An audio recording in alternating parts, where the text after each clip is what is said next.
gosh. Here we go. All right, I think we're going to get something, guys. I think we're going to do something big. Oh, no, wait.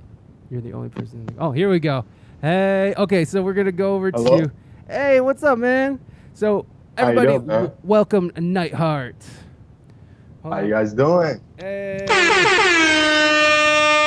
You just got an air horn.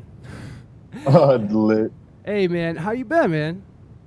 I'm doing pretty good, bro. You know, staying positive, man. Taking all this craziness going on and trying to focus it on something positive, man. How about yourself?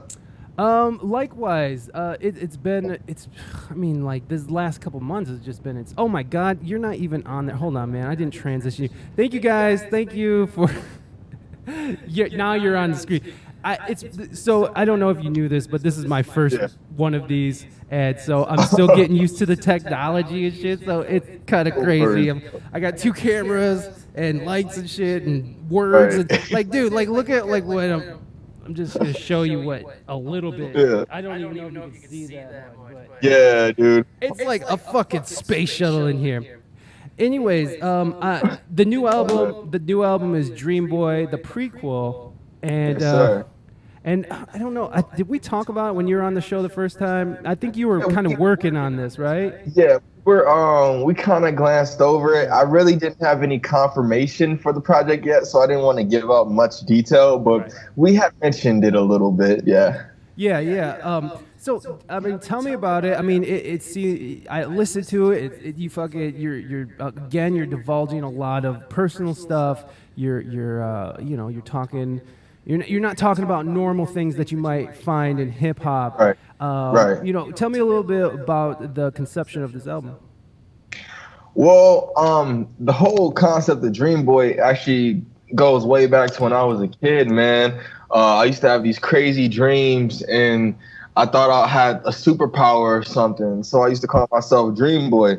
And so, like, the whole idea of Dream Boy has been around since I was a wee lad, you know? And so I started working on this project about 4 years ago, kind of like some of the songs and some of the concepts are like 4 years old. And it took a couple years for them to get laid down to the music, to get mixed and all that kind of stuff. But, you know, it's been a lot of hard work and energy put into the project, man. I'm really happy with the outcome, all the features, all the productions on it, man. And yeah, man, but it's been about 4 years of trying to develop the project.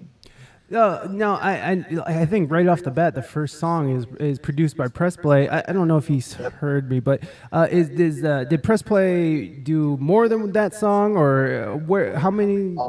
Go ahead. Press Play engineered the first song. Oh, okay. Yeah, there was a couple guest producers on it. Surreal Ramen, Kato on the track, as well as an artist named Cambion and Pablo Sanchez. However, most of the project was produced by my in-house producer in session. He produced about 17 songs off the project. Okay. Yeah.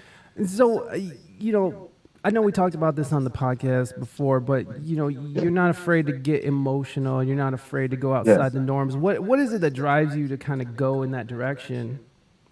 I feel like, you know, we all have emotions. We all have these feelings in us. And I found that a lot of people always don't know the proper way to express them.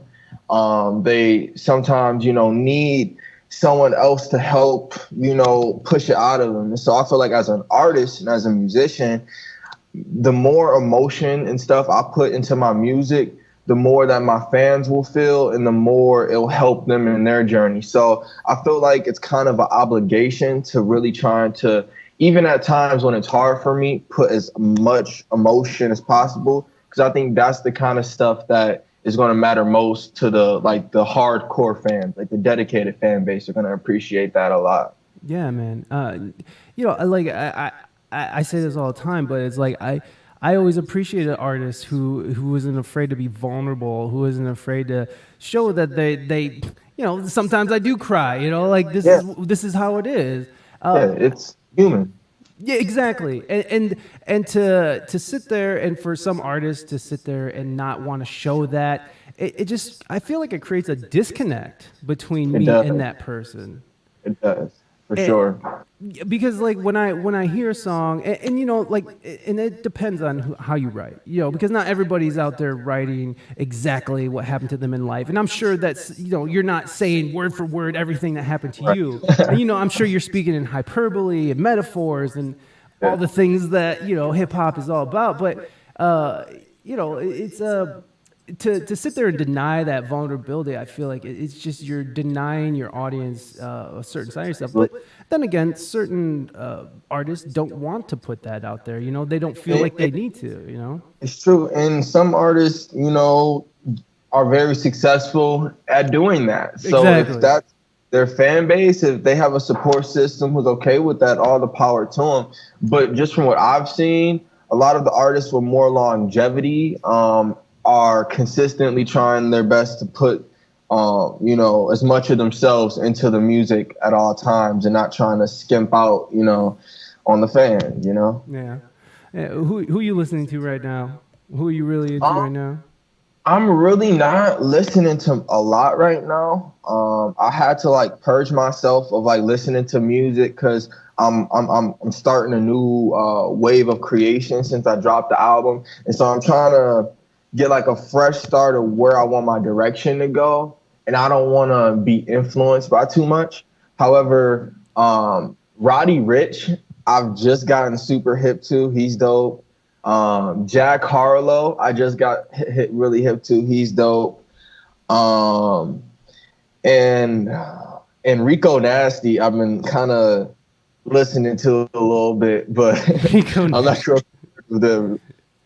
Right on, man. I'm sorry, I got to say this fucking chat, man. This chat is gonna be the end of me. Because I was just trying to check in real quick while you were talking, and then of course my biggest fear was, what the fuck were we just talking about? So wait a second, can you just back up a second? This is growing pains, everybody. We're just gonna have to deal with this shit for a second. So what were you? I'm so sorry. What did you just say again? All right. So basically, I was saying, you know, Okay, you act. stop. You got it. All you had to do was give me that. So you're not listening to music right now because you're not trying to be influenced by any outside sources. Yeah. Thank you so much. I really, truly appreciate it. Like, you know, it's funny. I'm sorry, guys. Hey, listen, Linda. Okay. No, because, you know, that's a really interesting thing to think about, because when I'm looking to start creating and stuff, I do the exact opposite. I'm like, I need to start listening to as much stuff, especially if I have an idea of what I want to do. But I can see how that could be a trap, because if you're just listening to stuff and you want to do it like that, then how are you reinventing or creating something new? I understand that. Like if I already have an idea kind of going, sometimes I'll listen to it, something, or gain some form of inspiration. I think that's a great way to go about your artistic process. However, where I'm at right now, I feel like such a blank slate. Like I feel like a blank canvas. Yeah. And I just really don't want to soak up anything right now, because I feel like I would just like, I don't know. I know I want to be very careful with like the styles and what I decide to do next artistically. And so I'm just trying to figure out that direction organically and without like any outside influence. I'm totally with you with that as well. I was just telling you what I was trying to say was that you can get trapped in creating something that you're listening to instead of something fresh, which you're trying to do and you're trying to avoid. Yeah, for sure. It happens, man. It totally. does happen. Absolutely. It's not always a bad thing, because sometimes it's like you can get inspired by, you know, artist or a piece or whatever, but sometimes, yeah. But you see it. You see it when anytime you see a new rapper blows up, all of a sudden you have like 20 other rappers who are just doing the same shit, you know, like doing the same cadence. You know, like when Migos was huge, you know, everybody just started mumbling shit, you know, like it's just how it works, you know. I think it's just the corporatization of music, and that's just how it works. They're just like, oh man, we made a bunch of money off Migos, let's get like 50 more Migos. I'm sure that'll work. And it's like this weird model that works for a little bit of time and then sort of fizzles out, which we sort of see for sure with Migos like, kind of falling off. it's super weird because it's like, the music industry is like a big factory, and they're constantly producing new acts, new names, new artists, and putting their stamp on them. And it's like, once like a style of an artist becomes like worth money, like the Migos, like their flow became like such a popular flow that it was valuable. So it was like they thought that they could put that equation, that formula on different people, and it just No, doesn't work like that, no, it man. It doesn't. doesn't work like No, it doesn't, man. And and like I'm not even hating on Migos because honestly, that. Nah, I of work out to that shit. That shit gets me course. fucking going. It's like Yeah, I hear you. that's just. Anyways, so you were on your Instagram, I saw Yeah. that over the weekend, or maybe even during the week, you were involved with the marches that were going on here in Toledo, and Yes, sir. I was kind of hoping you could give us a little perspective on that, and Ooh. on what made you, first of all, what made you decide that it was time for you to go out and Um, and you protest? know, everything was going on, man, and I was really trying to figure out my place in it all because I wanted to figure out a way where I could make some kind of impact or influence, and I just didn't know what was the right way for me to go about it. And so, on the personal level, I felt like there was an obligation to go. And then because I have a platform and I know people are inspired by me and watch me, I feel like it could set a good example for anyone following me, to see me out there, that maybe it will push them to get out there or figure out a way where they can contribute in their own way to the cause. And it was a really dope experience. Like, it was a really dope experience, man. I got downtown when they had just gotten started, and so we all flooded the street, and this man was giving speeches, and there were people from all walks of life, older folks, younger folks, kids. It didn't matter what ethnicity, what financial background you came from. It was a mixture of everybody there, and we were all there just for peace, and things did end up taking a very sour turn, which was super unfortunate, man. It was super unfortunate. From the protesters' perspective, we were marching down the street, man, and all you see is these big clouds of tear gas just Oh, flooding the streets.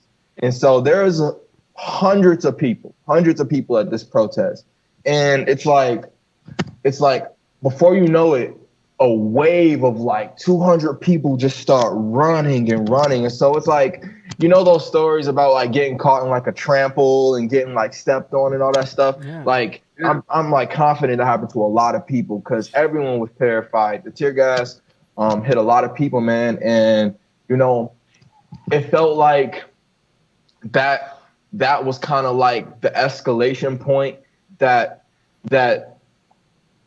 broke down and divided the people who were there to protest to the people who were to riot. Because the people who were there to peacefully protest at that point were kind of like, this is getting a little crazy. I'm gonna back up. I'm gonna go home. Yeah. But then you had the people who felt attacked behind, the tear gas, and so they were ready to, kind of escalate. And so it was a very interesting two different sides of the coin, and it was interesting to observe. I'm rolling through the streets, and there's a young lady who got her leg shot by a wooden pellet, and so there was a hole about this wide through her leg. There were white guys walking up to me who said they got maced in their eyes and spray and fucking they got shot with pepper balls for just recording the police and just for having signs, like being hit with batons and all that shit. So it didn't really even matter what you look like. The police really weren't discriminating. It was just whoever that they could recognize or notice, they were making sure, the people felt like they were in the wrong. And it was crazy to see people and archetypes of people who you would never expect to be, in these situations saying, yeah, I just got, beat up by the police. Like, it's mind blowing. Yeah. Yeah. You see, there's so much convoluted information out there right now about protesters looters and rioters, right? Oh yeah, so I, much crazy. I don't. It's hard to know what to believe, and Yeah, I tend to believe that cops just sort of walk up into a situation, just start fucking shit yeah, up. I do, yeah, and yeah. not to say that all cops are horrible people, Absolutely. but then you see things about, you have these provocateurs who are sort of said, I heard white supremacist Yeah. provocateurs, and then I hear extreme leftists, Antifa gets thrown around a Mhm. lot. So you Yeah. have all three of, like, just all this information coming from so many different sources. What did you see? What did you see with your eyes? I mean, like, I know you just saw people coming for it, but I mean, I was seeing people defending other people from the police. Like people, there was this girl on the ground shot, and these guys were pushing police off of her, saying, "Get away from her! You just shot her!" Like there were people walking around with just milk all over their face, eyes like red as yeah, rubies. Like it was it it was something that it was the closest to like a civilian like quote unquote war zone that yeah. I've seen in Toledo. Like it was very like scary, man. Like cops were in full military, like black gear, and dude, it was crazy. But honestly, one thing I will say that I feel like a lot of people with the negative perception of the protests really missed out on, and which was the most valuable thing for me at least, it was seeing the unity and the humanity in our community. There were people fighting for people they didn't know. There were people, we were just walking around and we'd have someone roll up on us and say, "You need water? You need milk? You need food? Is there anything you need? Do you need a ride? Is everyone okay?" We got asked, were we okay, by like 10 different people. There were people handing out water bottles. There were people with first aid kits ready to help people. Like it was so beautiful to see such a diverse pool of our community come together, support each other, fight with each other. And, unfortunately, there were some turn of events, but seeing so many people supporting each other, especially in Toledo, where sometimes it can seem as though we're a little bit split apart. Nah, man, for that protest, it felt like a large majority of Toledo's population, and just not only the population, but representatives of the population. You have people of all different cultures and walks of life there. And it was just like, wow. It reminded me that, people do care, and they care more than, sometimes you would think. Because I sometimes have a pessimistic mindset. I'm like, it's not all, it's like sometimes I look at the cup half empty. And it really reminded me like, yo, this is beautiful. Wow. This is beautiful. Yeah. Yeah, and it's just so unfortunate. You're right. That did get lost on all this, because all you Yeah. see in any of the media is that it's just all I mean, Crazy. in the last couple of days there have been some peaceful things, and we have seen some beautiful things where we see, cops and military kneeling with Yeah, people and sure. marching with people, and Yeah. I can see from a perspective where it's like they're just putting on a show so people don't Yeah. get wild. You know what I mean? Right. For But sure. but we're hearing it right here. It's like Yeah. there is good out there. There like Sure, man. not everybody that's protesting right now is just there to break shit. And Oh no. Man. and then and that's what we're getting, and that's what's so sad about it, is that all we're seeing is that this is just all devolving into the country being on fire, but we're missing this beautiful message that people are truly sick of shit, but like Yeah. but share a common love, one love. Exactly. Yeah, Exactly. man. Yeah, man. And that has been something that like we've been fighting for a long time, man. And a lot of people have been fighting for this for a long time, and to still see these things going on, it's like it doesn't matter if you're quote unquote black, white, or whatever, dude. It's literally about the principle that people are losing their lives over insignificant things, and that I understand to a lot of extent why people don't like the looting and shit. But I think there's a principle behind understanding that material possessions and material objects are not more valuable than human life. And you should not place something that can be manufactured or that can be replaced, that has a serial number, against a human person with, the actual a person. Right. It's not. Yeah, with a People pulse. are like, yeah, exactly, man. Yeah. No, you're right, man. It's just so hard to. I'm just having the hardest time, you know. Like I know that I am so for against this movement, and I'm so for equality.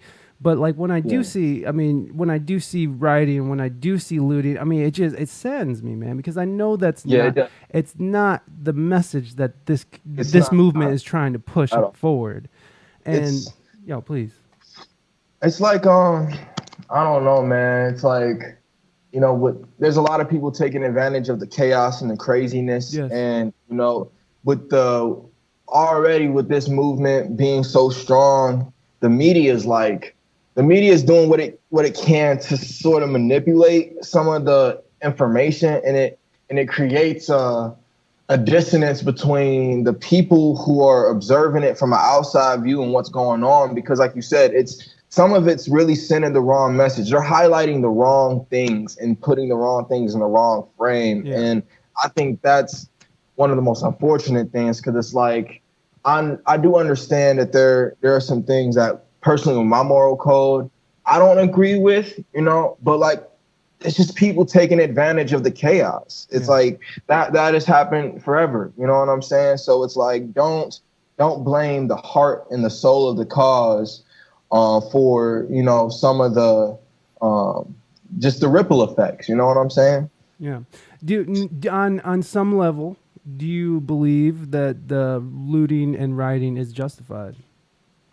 I think, I don't know, man. The word justified is interesting. It's like I understand agree. Both perspectives. It's like I really do. Yeah. And so it's like, and I feel like it's really up to the person, in the circumstance. I know for a fact there are people who are just doing fucked up shit out there and ruining the name of the whole movement. But then there are some people out there who feel as though, they deserve to be compensated for their suffering. And with all this crazy stuff going on, stealing them an Xbox One or something ain't the worst thing. You know what I'm saying? Yeah, I feel you. No, it's just, I'm always gonna take a hard stance against violence and looting. For sure, man. It's just always gonna be there, and But I completely support this, and it's amazing to see the youth and to see young artists out there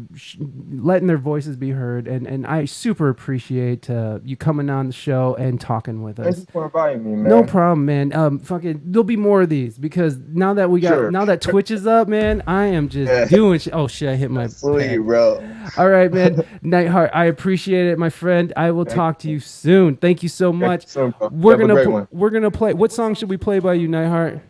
Off the new album. Play Veteran. Play Veteran. Okay, let me see. It actually has a surprise feature. It's featuring my mom, of all people, on the first verse. I love your mom. She is just such a wonderful woman. Okay, it's Veteran? Yes, sir. Oh, there it is. Okay, we're going to listen to Veteran while we bring in Quien Save or Quien Sabe. Sorry, guys.